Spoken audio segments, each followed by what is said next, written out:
Okay, well, hello everybody, and welcome to our Tech and SaaS multimedia marketing meetup. A little bit about what we're about.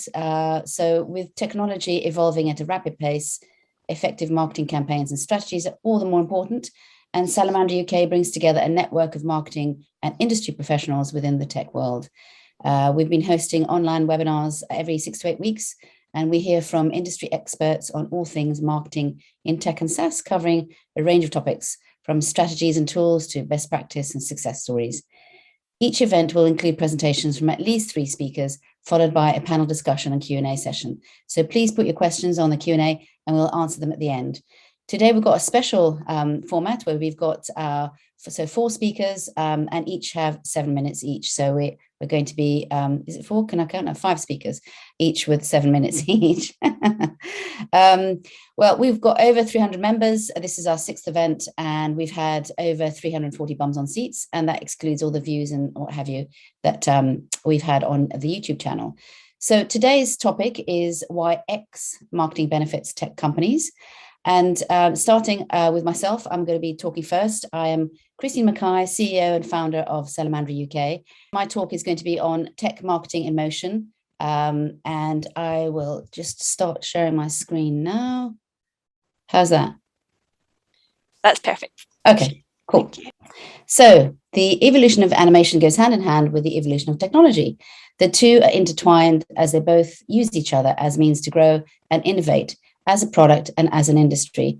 But as new and exciting creative technology emerges, animation studios battle it out to be the first on the block to learn how to use this latest tech. Animation is then used as an extremely powerful and marketing tool for the tech and SaaS and software industries. So because it solves a variety of problems that tech and SaaS marketers often face, and that's why it's so useful. So firstly, for the average Joe, tech and SaaS concepts can be really quite complicated to grasp. It can be hard to explain, demonstrate, and visualize. So it's therefore vital that people have these complex systems explained to them clearly and in a more captivating and memorable way. So now we could do this on a face-to-face, one-on-one online setting, but this, of course, incurs, high labor costs, a lot of organization, and precious time commitment from the customer. But even if you did have a large workforce dedicated to selling and discussing your complex product and your customers invested in that time, are you secure that they will grasp the concept and remember it? And secondly, tech and SaaS marketeers face the challenge of advertising a serious product, but they also need to show that they're engaging and human and a sort of fun brand to work with. And lastly, there's a lot of competition out there. And the only way you're going to make it in tech and SaaS, assuming your product is brilliant, is through high converting marketing material that pinpoints your target audience and holds their attention. So actually, according to Ad Age, if you're not fully engaged your audience within the first 30 seconds, you've lost 33% of your audience. And if you haven't engaged them after 1 minute, then 45% of viewers have stopped watching, which is kind of massive numbers. Animation, however, solves these problems. Not only can it convey these complex messages quickly, it also does in an entertaining and cost-effective way. Having one explainer animation, for example, saves time in your company and for your customer. It saves money and it ultimately boosts your marketing potential. Essentially, people don't just have the time or attention span to watch long-form videos whilst making their purchases, and viewers demand value in exchange for their time. So a succinct, understandable explainer video ticks this box. Further to this, animation has been proved to increase the amount of information that people retain as they learn more effectively using visual and audio cues as opposed to written information alone. It also allows them to review it in their own time, making it invaluable, particularly if they suffer from any learning or physical disabilities. And animation allows you to create visual marketing material for physical as well as intangible products. To best explain this, let me take you through a case study. So our wonderful clients at Curve offer customers a service that manages all their payments via one smart card and one smarter app. At Salamandra.uk, our lovely bunch of creatives were asked to design a 3D animation that would not only captivate and inform their audience, but also fully visualize their product through digital advertising.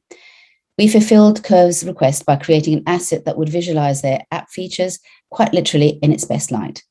We created something that looked polished, sleek, and professional, but most importantly, something that will be remembered and understood. This isn't just an explainer animation, though, because during our thorough briefing process, we aim to understand what our clients want and what their marketing goals are. And by doing this, we can prepare video that can be reused to its full marketing potential and repurposed on multiple channels, ensuring that they get the most out of their animated product. So let's look at the animation. Introducing Curve, helping your clients consolidate all their spending on one app, using just one card, conveniently linked up to Xero. As they spend, clients automatically send business transactions and receipts securely to Xero. So whichever account they choose to use, you can track their outgoings. Built with small businesses and entrepreneurs in mind, Curve works like any other bank card, meaning clients can get more done without changing the way they pay, their bank, or the bookkeeping systems they use today. Accountants save time, with manual tasks now automated, and no more waiting on receipts to begin the expense claim process. With Curve, there's no more chasing clients, correcting data, missed transactions, or mixed accounts. Just clear accounting and hassle-free bookkeeping.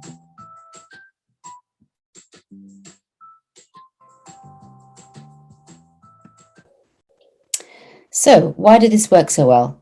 The main goal for Curve was to show in the most simplistic yet stylish way what their product does and showcase its unique selling points.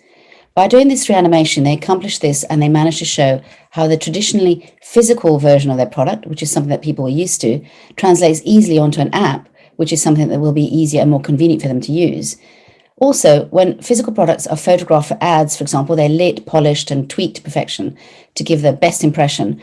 And Curve's app deserve the same attention. So we did this using some artistry, using accurate and styling CGI. So that was our version of photography. In addition to these benefits, you're able to stretch the use of this type of animation, increasing your ROI, most importantly. So not only do you get a stunningly succinct and clear explanation animation, but you can use this piece of collateral on a multiple set of platforms, from your website and social media to your creds deck, and you can adapt it for different types of collateral, such as your email signature, GIFs, and stills, which can be reusable for content on print and online.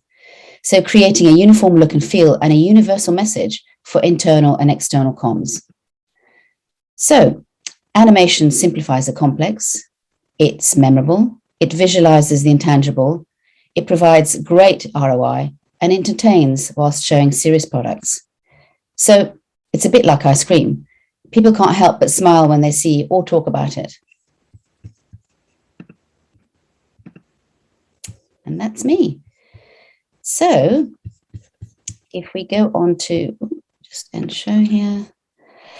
So we go on to our next speaker, who is the lovely Julie Smith, who founded the Digital Voice in 2012 and specializes in digital communications, PR, event content creation, press distribution, thought leadership, industry event emceeing, awards writing, digital PR strategy, and event experiences. And her talk today is B2B Tech PR is Leading the March. So take it away, Julia.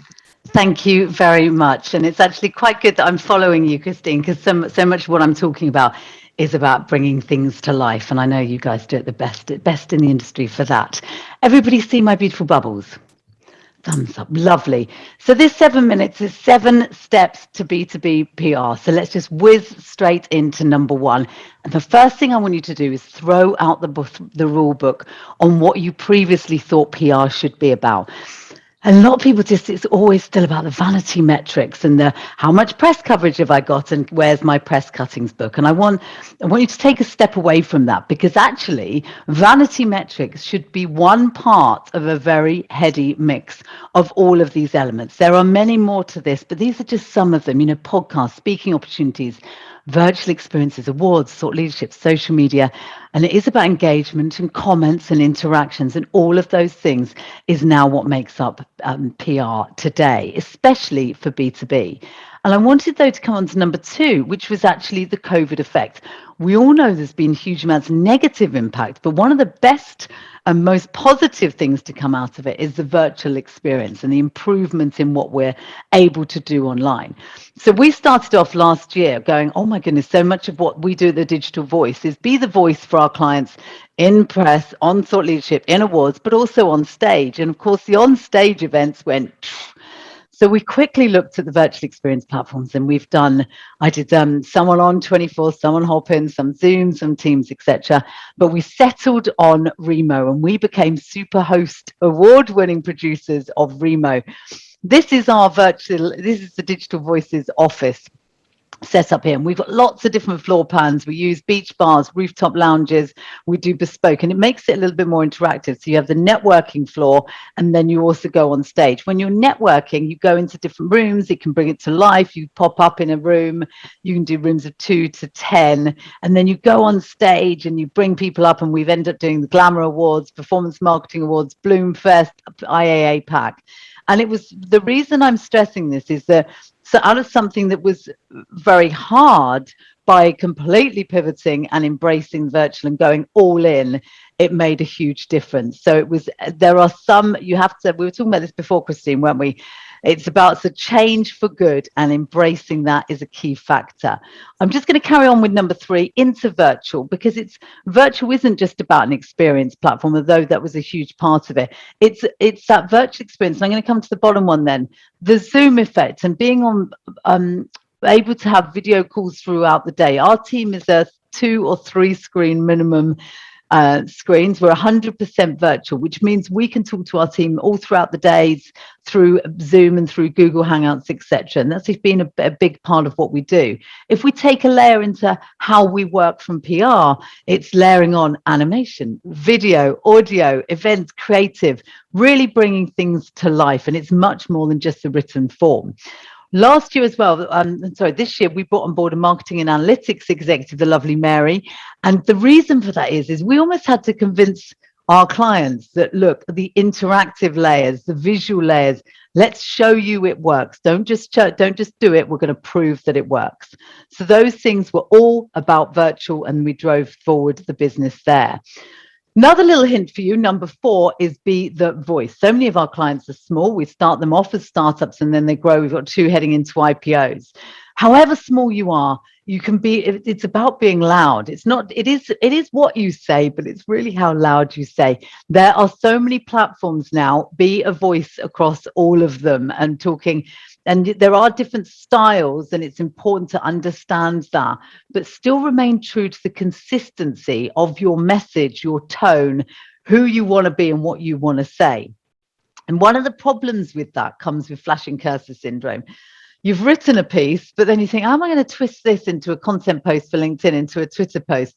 Obviously, there's companies like ours that will help you do that. But if not, so even things like copysmith.ai will take that flashing cursor syndrome away and allow you different ways of presenting your message. If in doubt, though, read it out loud, because if you can say it and bring it to life, it will give a bit of zing to what you're trying to say. Let's head in now to number 5. This is a spider view. This is really important. So last month, one of our clients, Steph Miller at NAMI, spoke at one of these brilliant events.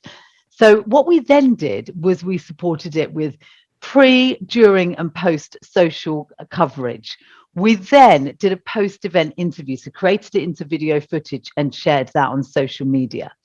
We then used that slot and the ideas behind what Steph talked about here to secure more speaking slots. We then wrote a piece that went into Modern Retail, about 7 minutes to become a MarTech expert. This led on to a podcast opportunities, and we also listened to what she was saying and plucked out newsworthy pieces and ran press on that. So don't think about it being the one, add on that, think of that being the body, the spider's body, and all the legs coming off of that. And that's what you need to do with every single piece of content. Go spider's view. Coming into number 6, I started with this of talking about make it count, make it work, and show me the data. Prove that it works.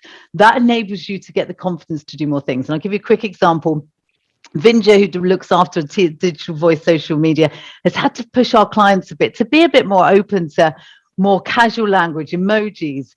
And the way to prove that it worked was to show them the data and say, look at the uptake, look at the interactions and engagement based on doing this tweak and that tweak. So get to know your platform analytics features. What do they do and what do they deliver to you? I always say as well, make it really quick and easy and digestible to read, and think about what the data means and how you can use it to do more. Those things are hugely important. And I come into number 7. It's the most important thing. I'm always saying this, is let your voice be heard, be brave, be loud, and be you. You as a brand have a tone, have a message, have a theme, have pillars of what you want to say. And that's the only thing to leave you with. Be loud, be brave, be you. Thank you very much, Christine. Did I do it in 7 minutes? I'm not sure we were timing you, but it sounds very, very concise, and yeah, so that's brilliant. Thanks, Julia. That's amazing. Thank you. So next up, we've got Charli Hunt, founder of Proof Content, that produces SEO and e-commerce focused digital content, a pioneering content marketing agency that builds bespoke teams for their clients using a mixture of freelance writers, experienced content editors, and an in-house team to keep costs low and delivery speeds high. And she's teaming up with Radek Stejskal, the CEO and founder of ADAMAPP, strives to be the first choice in the design and development of mobile apps, web apps, and AI and machine learning, with an in-house team of an impressive 80 rising stars, delivering trailblazing tech products and making the journey hassle-free for their clients.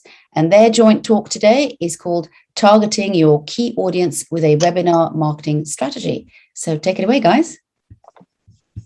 Okay, so Christine, thank you for your kind introduction and for organizing this webinar. And I'm very excited to be one of the speaker and to be here today. So yeah, as you said, so what we do, at ADAMAPP, we are building trailblazing tech products without the hiccups. Our major clients are typically enterprise businesses, so we are working with companies such as Tesco, Vodafone, T-Mobile, or we also build mobile apps for the Summer Olympic Games. So we are focusing mostly around loyalty application, AI personalization, AR, or building e-commerce platforms. Is it now better? Yes, perfect. Yeah. Okay, Charli, so go on. Okay, so I'm the founder of Proof Content, and we produce digital content for brands with something to say, and we're all about kind of using data. We have an in-house team that are ex-journalists and ex-digital marketing, and then we have a network of about 150 freelance writers that we work with, just to make sure we can find someone who's an expert in, kind of any topic. So sorry, on to the next slide, please, Radek. So we work with ADAMAPP to create their kind of SEO and UX content. So that means for the blog, for LinkedIn, and also all their kind of key messaging around their website as well. So the idea is that with the SEO, we get people onto the site, but then we also create brand loyalty and a sense of the brand using the rest of the content. And it's lovely to work with a client like ADAMAPP because they actually do have so much to say. They're always creating really new and interesting technology, and they're so collaborative with their partners, with their clients, and with everyone. They're so collaborative with us as well. So actually, webinars is such a great strategy for someone like ADAMAPP because they already have such an amazing network of people that they have very strong connections with. And then, yeah, on to Radek with the webinar and how they created it. Mm-hmm. Okay, so before I jump into tips for creating webinars, so I like to share maybe philosophy why we do it, because basically in a moment when High Street was reopening after the pandemic, so we decided to create some space where people can share their insights, and it can be really valuable for the retailers and people working in the e-commerce, etc. So my first tip is really to, when you are creating webinars, so doing around something what is very topical. Our next step within the process was deciding that we want to do a webinar in partnership with the agency Fountain Partnership. This is our close partners, and there is several advantage when you are doing like a joint venture. First is you can sharing the cost on the marketing. Secondly, there is of course leverage regards the regards to marketing, and you can do more together, and also you can have a better results when you are working together. What is important, of course, has a partner that has like a similar size of the clients as you have, so there can be a lot of synergies. So another step what we do was defining target audience.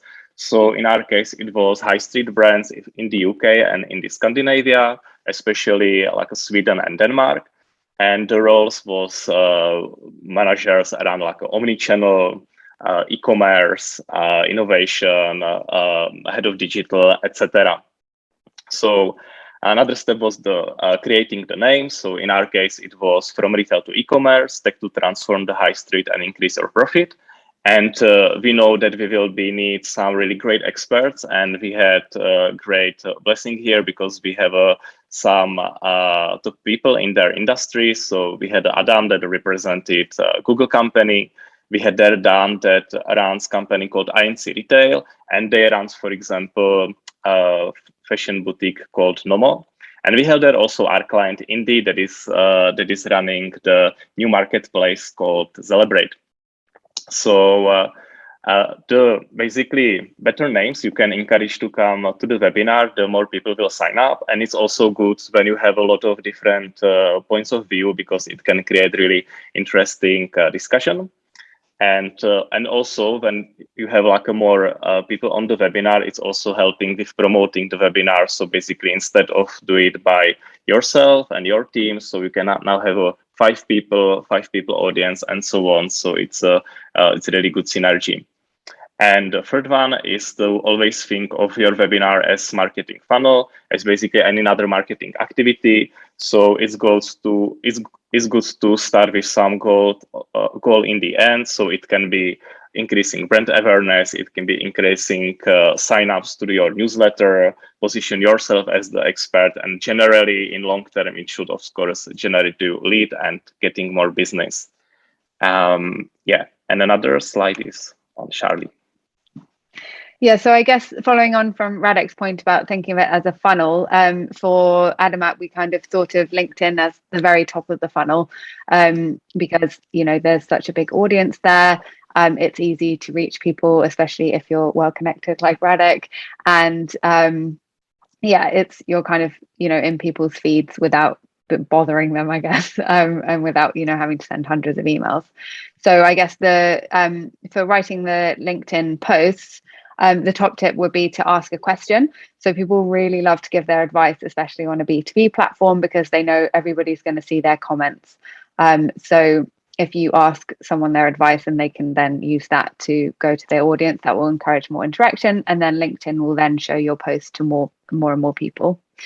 The second one is to kind of dive into a question that the webinar will answer. So rather than just saying, please come to our webinar, this is what it's about, I think taking 5 or 6 really deep questions that you know your clients are asking and you know your potential clients are asking, and diving into these and giving your expertise and asking them questions is such a good way to get engagement and also to show that you're going to add value before you've even had the webinar.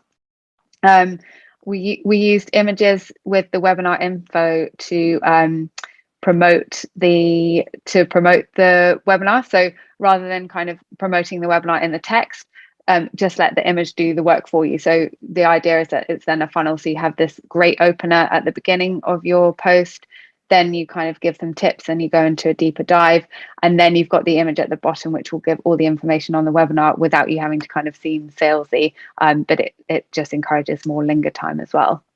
The image that we found worked best was one that contains faces and recognizable brand names. So for example, ADAMAPP had Google at their webinar, and that was really helpful because obviously everybody wants to know what Google thinks about things. The best times to post tend to be Tuesday, Wednesday, or Thursday morning. But we also find that if you were to post on a Tuesday morning, for example, and then on a Wednesday, that normally cuts off a lot of your engagement from your Tuesday post. So the best thing is just to keep testing and experimenting and see what works for you, because it might be that then your Tuesday post doesn't do so well, but combined your Tuesday and Wednesday posts have more views together. It's just that none of them really stands out. So testing lots of things like that, and just really working out what works for you is the best thing. And your audience might be around on a Friday afternoon rather than a Tuesday morning. It just depends on who you're targeting, really. The next point is to share some actionable insights that people can get from the webinar. So really explain what you're going to be diving into, what people are going to come away with, rather than just, saying the name of the talk and who's going to be talking. I think that's really important.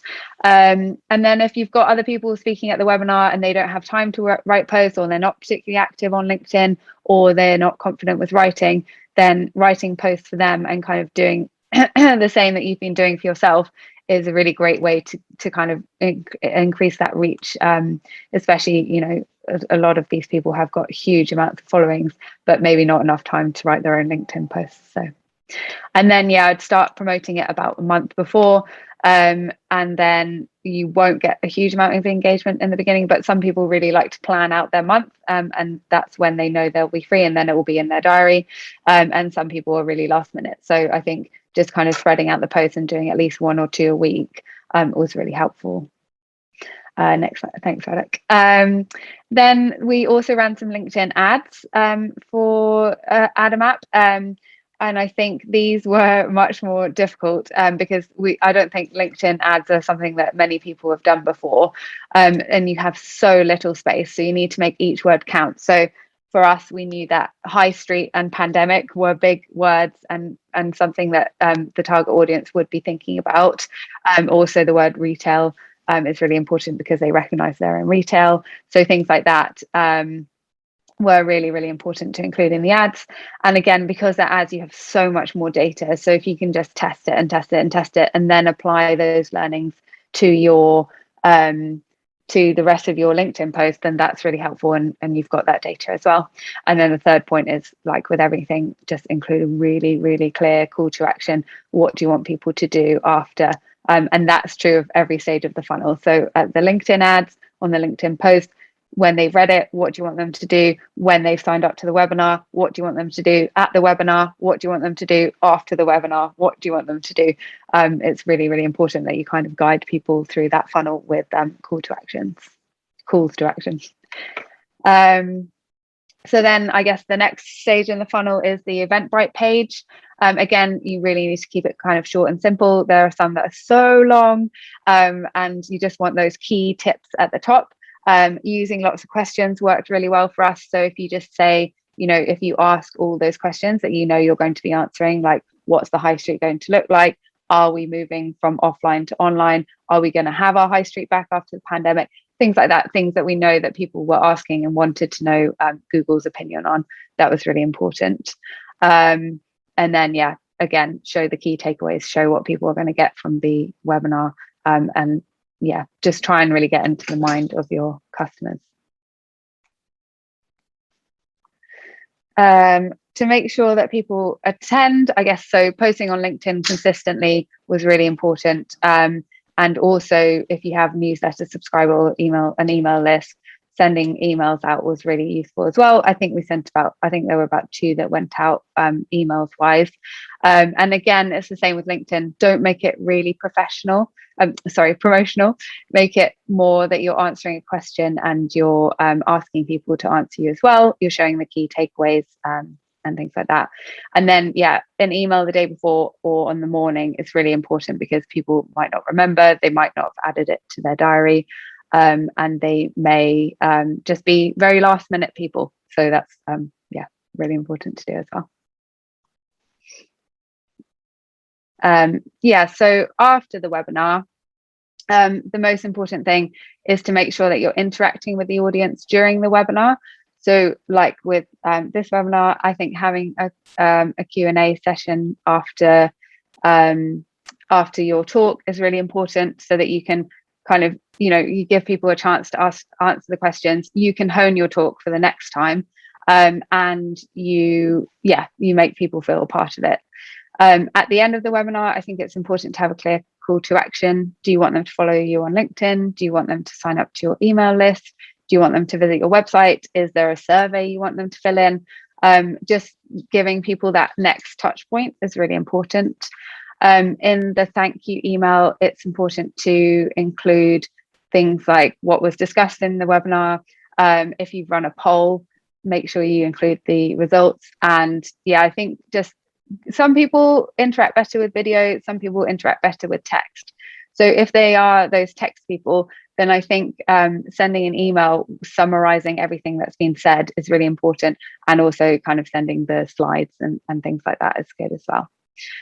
Hosting the recording is great. So Salamandra, I know, are amazing with their YouTube channel, and I can't always come to these events, and I love to go onto the YouTube channel and kind of have a look at you know, what's been said, because yeah, that can just be used in the rest of your marketing, and it's also, you know, great. Not everybody can attend at exactly the right time that you need them to, and yeah, having a strategy to keep in touch afterwards is great. So I think if you can write like a 10 sequence email chain afterwards, so the one would be a thank you email, then you would kind of maybe say, by the way, we have a blog and here are some of our best blog posts. Then you can kind of do a deep dive into one of the questions, things like that. So if you can have that spread out over, you know, months, then that's a really good way to keep in touch and keep adding value to your clients. And now Radek is going to take you through some very honest answers to the data. Yeah, so the rest, it will be about the data and about the results. So firstly, we can jump into LinkedIn ads. So basically, as you can see, so we have 6 different LinkedIn ads that Charli was preparing the content for. So we have a text ads, we have sponsor content, and we have a dynamic spotlight ad. And we run it in the UK, and we run it in Nordics, especially in Sweden and Denmark. So as you can see here, so we had over 70,000 impressions and 53 clicks. To be honest, it was our like a first experience with the LinkedIn ads for the promotion of the webinar. What I especially like on it is that you can really target the specific companies, specific roles, and really like get the ads in front of them. As you can see, the best basically conversion rate has this UK sponsor content. So we have this number, and the most impression was text ads, but very, very poor conversion rate. So we will be working with this number for the next webinar, because it's always about lesson learned. And also, if you would like to send this presentation, look more on some of these numbers deeply, so just send me email. I'm happy to share it. Okay, so LinkedIn post. So as Charli mentioned, it's always good to start at least like 1 month, maybe 5 weeks before the webinar. So we have, I think, 5-6 different weeks. I posted mostly directly through my personal profile. We had pretty good engagement. So in total, we had around 252 or 251 interactions and over 5,000 impressions of the post. What works the best was, and I will be again repeating what Charli said, so it was about asking the question. It was again to be topical. So one of the biggest engagement was in this post with the Amazon Fresh Store. It's generally like bringing something new. And of course, yes, anything else on a LinkedIn, the first hour is crucial. So it's important to get as much engagement as possible to be on the top in a feed. So here's results on the one page. So as you can see that we have 132 signups, we have 45 attendees. So to be honest, it's a pretty average. So I think some people doesn't estimate right time capacity. But what was good that within 24 hours there was over 100 views in total. So some people look on the webinar later. We had some great feedback. People generally appreciate that there was really insightful stuff. That was a lot of things for lesson learn, and also that we had, for example, it was great event and top tier panel. And what was next stage for us is to basically getting people to the R network, because as you know that in a tech business, a sales cycle can take a long time. Sometimes it's 6, 12, it can be 24 months. So basically, all this a webinar activity helps with especially promotion, your brand awareness, etc. And what is another good tip is definitely when you plan to do webinar, you can asking your potential clients to be part of your panel. And it can be really useful for you as well, because it gives you something to reach out to them and not just to sell them. So that's the result. And of course, if you like to have a copy of the slides, so please send me or Charli email, or you can also connect us on the LinkedIn. So that's it. And thank you again to Christine and her team for organizing this event. Thanks, Radek, and thanks, Charli. That was great. That's really insightful.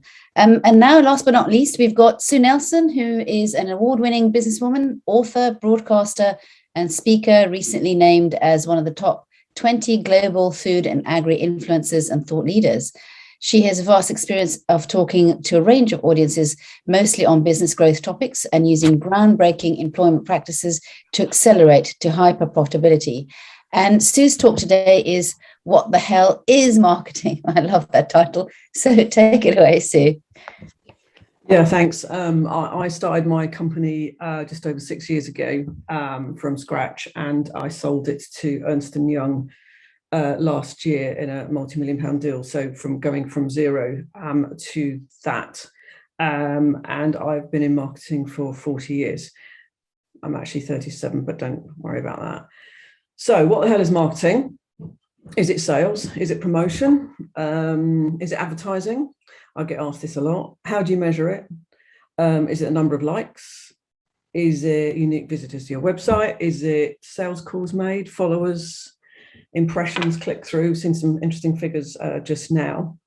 So if you want to try and understand what marketing is, we could look at the venerable Chartered Institute of Marketing for guidance. So I will read you out what they say marketing is. Marketing is the management process responsible for identifying, anticipating, and satisfying customer requirements profitably.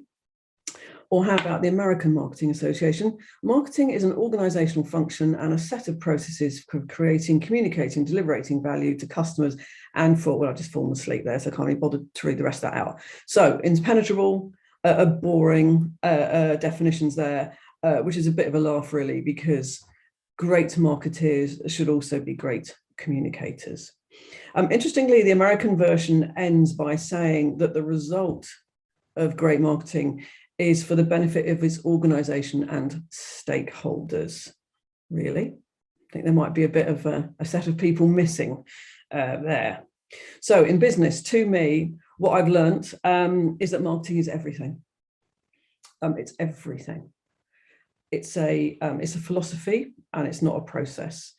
And it's about putting the customer absolutely and entirely at the center of every single business decision you make.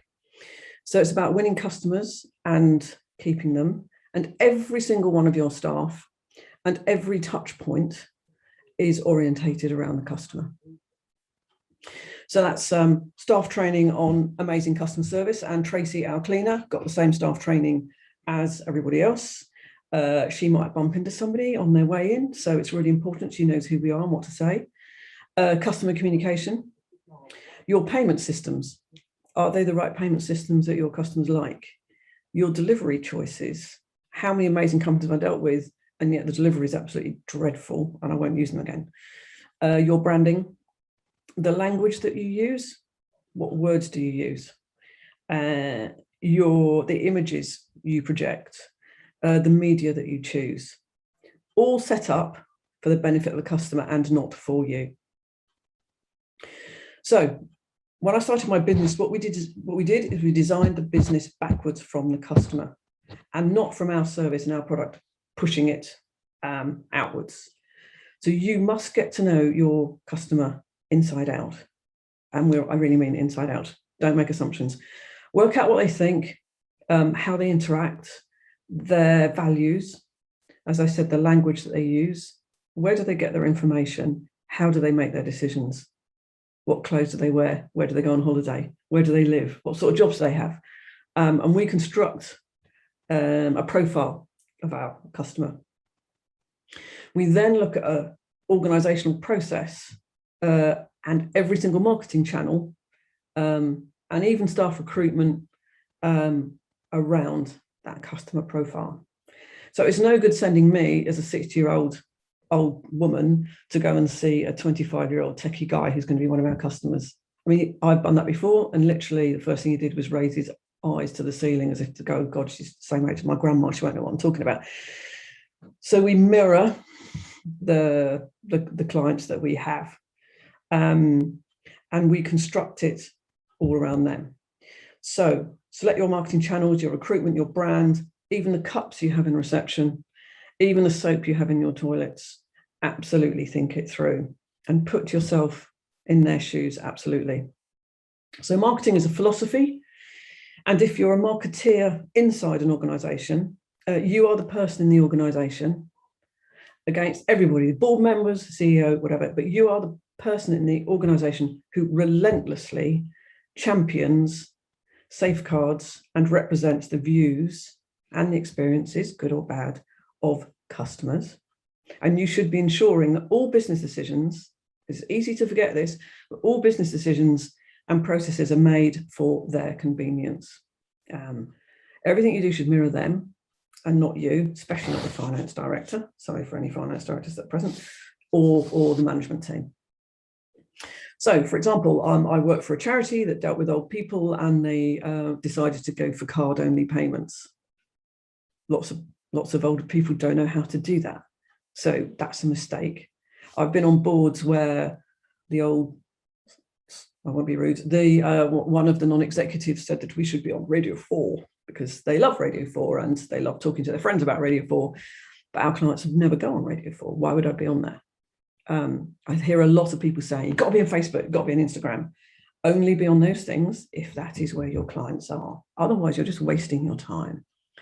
So marketing, therefore, is an organizing logic. It's based on customer experience and it's scientific evaluation. It is not a dark art. How do you measure it? Always, always, always on sales figures.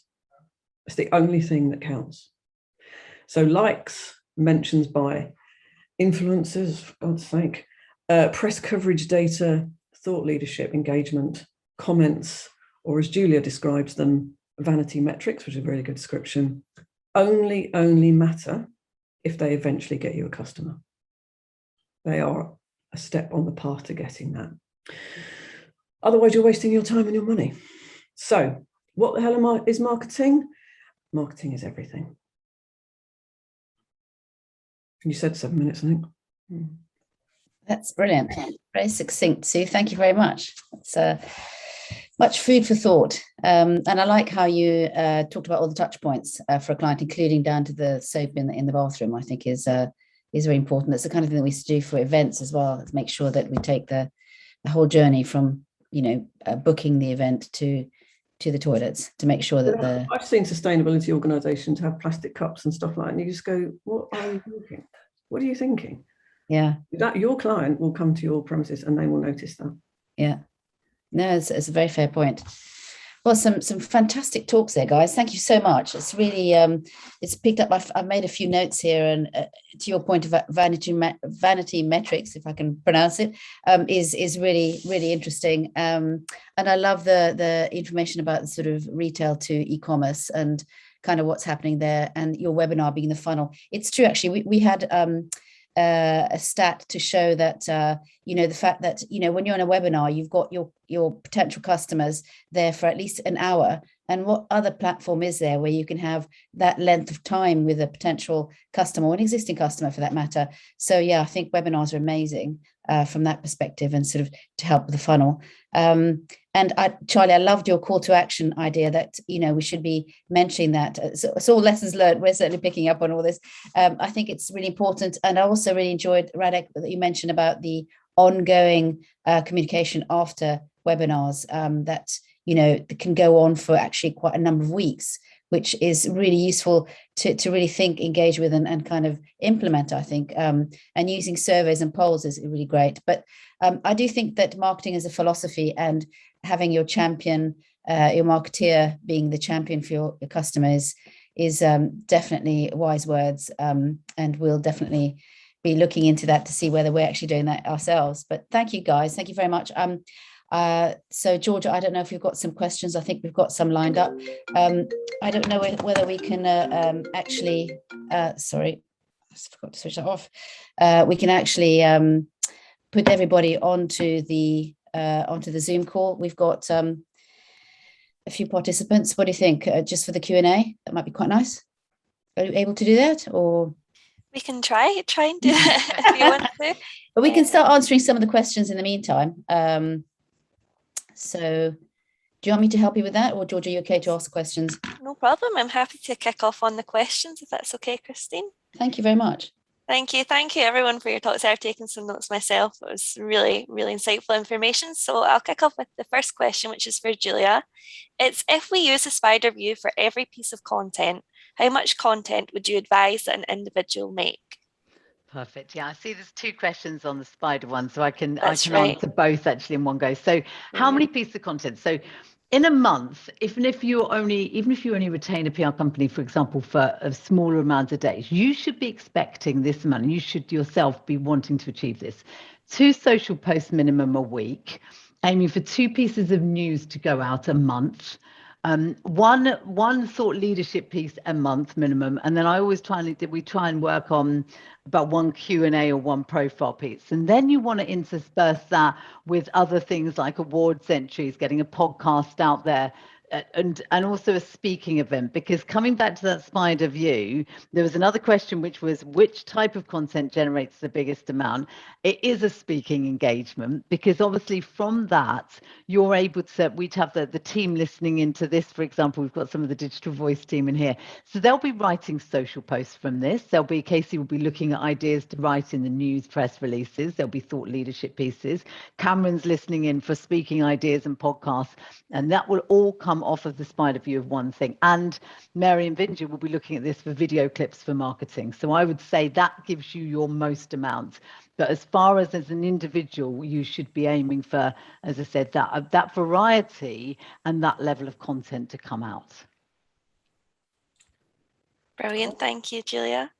Will we answer the next question that's for you as well, which is, what are your tips for moving to new softwares in tech, i.e. virtual event platforms? This is a really good question, and one simple answer, and I would use 2 words, which is free trial, because when I did it and I looked at all of them, it's the only way to kind of get the teeth, get underneath the hood. Actually, this is the power of magazine advertising. I was on a Saturday morning reading Adweek, and in there it was talking about, this is for the copysmith.ai, there was an article about that, and it was supported by advertising in magazines. I started selling advertising magazines 25 years ago, and it still shows it has its value.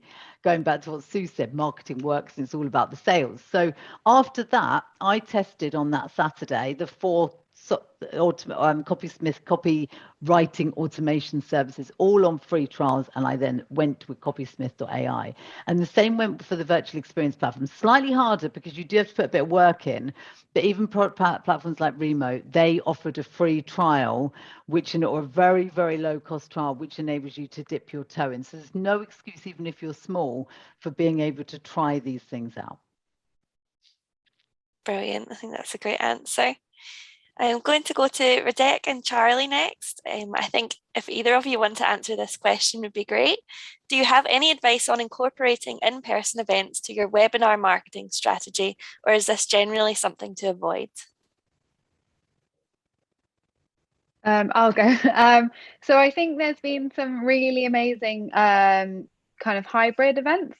So I think if you can manage that, then that's good, but they are expensive because you need all the software and you need to make sure the room's properly set up.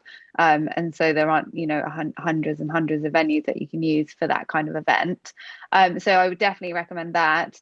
I guess otherwise probably good to do one of each, because I think if you just do it in person now, you're probably limiting yourself to the audience you can get. And if you're someone like Gary Vee, who people will travel miles to see, that's great. But if you're not, then probably having a mixture of both is good, because I think, the in-person ones generate a lot better relationships if you meet people in person. But then again, with the webinars, you can reach people all over the world. So. Absolutely, I totally agree. Radek, would you like to add anything to that at all, or move on to the next question? I agree with this. I just maybe take it from another part, that a lot of like principles that was today shared, and Charli went through the details. I think you can apply either you are doing like a personal events or online. The principles are the same. It can be just maybe changes some techniques. Brilliant. So I'll go for you for the next question, if that's okay, which is, are there any customer touch points that you would prioritize? Again, it's about analysing the customer. So depending on your business, at what point do they really get involved with you? And at what point does it trigger them being interested to them actually signing up or being a customer or using your product? So what you need to do is look at the touch points that people have with you and work out when they make the decision to buy. What is the bit that influences the most? So I can't give an overall definite thing, but for us, what we used to do is track how we would engage a customer and then track them all the way through their interactions with us until they signed a contract to be a client, and try and work out which is the most influential of those. And of course, then I prioritize all of them, frankly. But if you were saying about whether you put more time and effort into one rather than another, maybe that's what we should be aiming for. So difficult to say as a blanket answer. You've got to really, I really believe in process, and I believe in tracking the journey that your potential client goes through until they become a client and get to know it. Brilliant. And Sue, have you got any examples of what you'd consider like the best customer experience that you've seen or experienced yourself? Something that really stands out? And it could be a really tiny detail, but something that's memorable. Yeah. So what we do is we use Salesforce, which is really expensive, and if you're a smaller company, you might not be able to afford it. But basically, what we do is once you get to dozens and dozens of staff, we want to make sure the customer gets the same service all the time. So we would always, every time we finish a customer, somebody would just type up their interaction with that customer or an email that they've sent. So as soon as a customer comes on the phone or email, we can, we've got a history, we know exactly what's happening. We always try and find out something personal, not over the top, not too, creepy, but they might be an Arsenal supporter, or they might have grandchildren, or whatever it is. And I think for me, I've just booked a holiday very optimistically to go to South Africa in January. And I went there a couple of years ago. And I sent them an email, and they came back about half an hour later, and they said, "Sue, you're coming back. That's great. Last time you were here, it was Simon's birthday. We're really looking forward to you." Well, that's amazing customer service. And actually, it's not really that difficult to do. It just made me feel really special. It made me feel really great. And best customer service is when you feel recognized and important. Yeah. And special. Yep. That's fantastic. And Charli and Radek, actually, could I jump in and ask Sue a question on that? Yeah. Because you mentioned Salesforce, and you also mentioned that sometimes it's prohibitive for smaller companies. And as we work with smaller ones, we're often asked for recommendations. I'm going to come to you as a font of all knowledge on marketing. What alternatives are there beyond Salesforce, which I know is brilliant? I'm not sure Salesforce is brilliant because it's huge and it's got so much functionality. So it's like giving my mum an iPhone. She only uses like 2 functions. So I think again, I'm getting out of answering this specifically, to be honest, Julia, because I think it depends on the nature of your business and the interaction. So if you're just selling products and it's consumer orientated and you don't have as much connection with your customer, then maybe that's a very different solution. For us, we would deal with the customer for 6 months, and each of our interactions on average would generate a 5 or 6 grand fee. So you better be pretty damn good, and you've got a long tail before that happens and before we get our service. So it made sense to have that type of answer. So I can't answer your question. No, that's fine. Because I think it depends. The audience, if anyone's got them in the audience, so they can pop them into the chat. You can simply do it on spreadsheets if you're a small company to start with. But one of the reasons why we got bought by EY, which is a £36 billion international company, is because they didn't have the data that we had. And they could not believe the discipline that we had, that every single member of staff had, where we could profile every customer, and when they ask for something, it's like, oh, I can tell you that now. What, you can tell me that now? We can tell you, how many of our customers come from Scotland. We can tell you how much the average spend is. We can tell you, because it's all there. And it makes marketing analysis so much easier, because then it's easy for me to decide where to put my marketing money and effort, because I've got the data.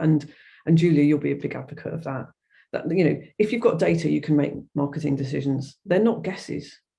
It's a science. Absolutely. Thank you. And thank you, Jean, and thank you, Meshach, for your ideas. I'll have a look at those as well. Brilliant. And Charli and Radek, for the call to actions at the end of a webinar, what's been the best one you've encountered or used in the past yourselves? I think it really depends on what you want people to do. So I think it's really worth making the point that on LinkedIn, you don't own your audience. You're borrowing it from LinkedIn. So getting people onto your newsletter is really, really important, because although we've had GDPR, you still own that audience, and they still, I think inviting someone into your inbox is a bigger step than just seeing their post on your LinkedIn feed. So I think that is quite a good way of them not having to give too much, but you kind of taking the next step. So I think it just depends on what the next step is. And I think just making sure that it's not too like click here to buy now, especially with B2B. I think making sure that it's clear what you want them to do, but it's not, you're not kind of, pushing them into it. Not hard pressure. Yeah. Brilliant. Yeah. Cool. Have we got any other questions, Georgia? Can I just answer one of the questions that's come up there, which is, if you are an owner of a small business but you don't have a marketing team, which type of marketing would you prioritize? You wouldn't. You'd look at what your customers do and you work out what influences them the most. So if you understand your customer and they're all over Facebook, you need to be in Facebook. If they are, I don't know, television listeners, television viewers, or I don't know, whatever it is, but if you know your client, that answer becomes incredibly obvious. There isn't one that I can say you must have, because I don't know what your clients are. I probably would jump on that as well and say when it's your own company, the easiest route is on your own social channels, and you can do bite-sized chunks and you can do that yourself, and that's a small steps every day, and just be disciplined on saying, I'm going to post something today, I'm going to look at things, I'm going to spend my evening researching other things that will be interesting to my clients. Then there is an angle, and I'm edging towards PR and comms, away from marketing, but it's all encompassing. Is you can work really hard on if you write something interesting, you can pitch it into the press and get that thought leadership out. And again, that becomes the center of the body of the spider, and off it comes the legs. So very quickly, and then you can use that in your marketing materials, and use that on your website, and use that to create animated GIFs that you can then send out. And the other thing to do as well is a really simple exercise is to look at your current SEO rankings. Mary and our team has just done this for all our clients, and it was brilliant to see their domain authority, and then agree on the set of keywords that define you as a brand, what you think are the most important keywords. Those keywords need to run throughout your social, PR, comms, and marketing, and then you track and try and improve your domain authority ranking. You see, I think that's fine, but we have, one of the key customers for us was 60-something-year-old men who own engineering firms and don't use the internet. We work with that tech marketing too, so I'm afraid we're for them. And so that just is not relevant. And it was really difficult for us because we had a really techie audience as well. So we had 3 types of audiences, and the techie audience was you were absolutely spot on, and that worked really well. But we did have a really big chunk that none of our competitors were going for, because they were all going to social media. Well, these guys don't even know how to use it, don't even know how to use their phone. So we worked really hard about, how do we get in front of these guys? Because actually they could be our key clients, nobody else is targeting them. And we found that they read magazines, they read print. And when you go into their engineering factories, they've got a really old-fashioned reception area with nobody in it, where you have to pick up a phone and ring 0, and Bob down the thing comes and gets you or something, and it's covered in grimy fingerprints everywhere. But the reception area is always full of amazing magazines. And so we started a magazine specifically for these guys, which featured great technology they were interested in. And then they featured all these magazines in their reception areas. They all talked to each other. They could take it and look to their wife, look, I'm in this, and that really, really worked for us. And I know that's an extreme example, but, make sure you're not making assumptions that everybody's online and everybody uses social media, because they don't. You'll have to excuse us, Sue. We only work with ad tech and marketing, so we tend to get, you're right, we get a bit spoiled. Then what Julia's saying is absolutely spot on. And I'm sure for probably everybody who's listening in today, that's absolutely right. But it may not be. And actually what we found is a huge bank of clients that none of our competitors were touching. And actually they spent the most money out of anybody, actually. And they were so well networked with each other we got amazing client referrals as well out of it. So it ended up being the cheapest marketing we ever did in terms of return on investment. So get to know your customer, and if they are all over social media, absolutely right, you should be there. I think to add to what Sue said as well, I think a lot of customers that we work with get a bit worried about, and I think repurposing is absolutely amazing. And if you can, then being on all the social channels is amazing. But I think it can sometimes feel quite daunting how much content you might have to produce. So just getting really good at one channel where your customers are is a really good place to start. And then you can take the best performing content from that and repurpose it 6 months, a year down the line if it's not seasonal. And I think that's quite a good place to start. Just find where your customers are and go there, and don't be too worried about, oh, well, my competitors are on 10 channels. It doesn't matter. Just try and do one really well to begin with. I think Charli makes a really good point. Where are your competitors? If you've got a competitor who's an absolute Facebook champion or Instagram champion, do you really want to pitch up against that? I would really work out exactly where there is space for you, as well as what the customer's doing.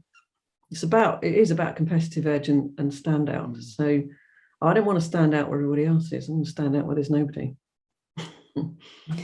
Sage advice, definitely. Fabulous. I think those were all great answers. I think that's the end of the questions. I think there's one more from Barrett, and I know he's been in the chat as well, and he's asking a difficult question. So do you want to? I think we should answer him, put something on the spot. Is he? Okay, doke. Let's go for it. Do you have examples? Barrett, look at me. I don't know why I'm holding this out there. Do you have any examples you can share without naming the clients that illustrates how much money increased due to your advisory work? And do you know what? This is a really good question, and I think the digital voice. I mean, I've been running this. It's up 9 years ago, and it's morphed over time. And as a smaller boutique agency, we live and die by our outputs, and because we believe in being the voice for smaller agencies, smaller companies that don't necessarily have big budgets, and that's where we stood in there, going, this will be financially viable. This will make you back money and some. And our job is to prove that, and do each of the days you invest, you're going to see a return X fold. I mean, we know that I was always really wary of going down the leads-based marketing and starting to traverse those lines, but we're kind of embracing it and going, actually, it goes, we do want it. Sue hit the nail on the head.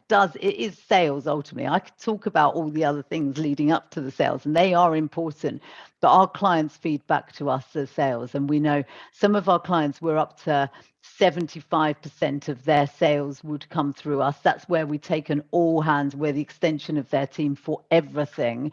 And some of clients, the bigger clients, is probably nearer 25% of the sales would come just from, say, if we're only looking after their PR, then it's slightly different. So there's a mix in between, Barrett, but I did think your question was really valid.